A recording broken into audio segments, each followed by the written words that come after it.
আসসালামু আলাইকুম। এক গ্রামে একজন লোক বসবাস করত। তার ছিল অতিশয় সুন্দরী একজন স্ত্রী।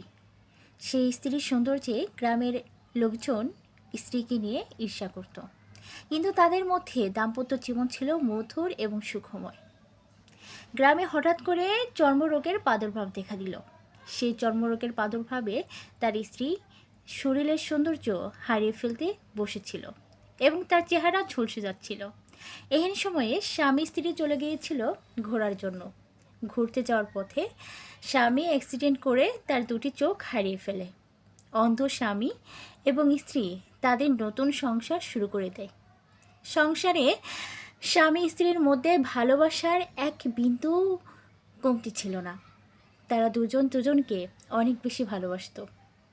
তার স্ত্রী মনে করতো যে তার স্বামী অন্ধ এবং তার স্ত্রী তার অন্ধ স্বামীর সমস্ত দেখভাল করত। আর অপরদিকে তার স্ত্রীর সৌন্দর্য দিনে দিনে একেবারেই বিলীন হয়ে গিয়েছিল।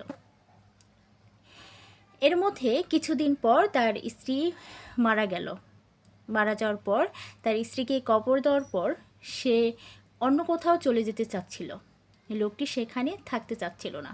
তখন পিছন থেকে একটি লোক তাকে জিজ্ঞেস করলো, আপনি তো অন্ধ, আপনি কোথাও যাবেন কিভাবে?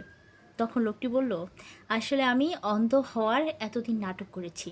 যদি আমার স্ত্রী জানতে পারতো যে আমি চোখে দেখতে পাচ্ছি, তাহলে তার এই যে সৌন্দর্যহীনতার কারণে সে অনেক বেশি হীনমন্যতায় ভুগত এবং আমার কাছে অনেক বেশি ছোট থাকতো।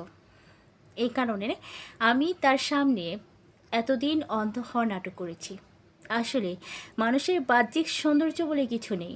সৌন্দর্যটা হচ্ছে ভিতরের, আপনার ইনার, অর্থাৎ আপনার ভিতর যদি সুন্দর থাকে তাহলে আপনি প্রকৃত সুন্দর। বাহ্যিক সৌন্দর্য কদিন পরেই শেষ হয়ে যায়, কিন্তু ভিতরের সৌন্দর্য সারা জীবন অক্ষত থাকে। ধন্যবাদ।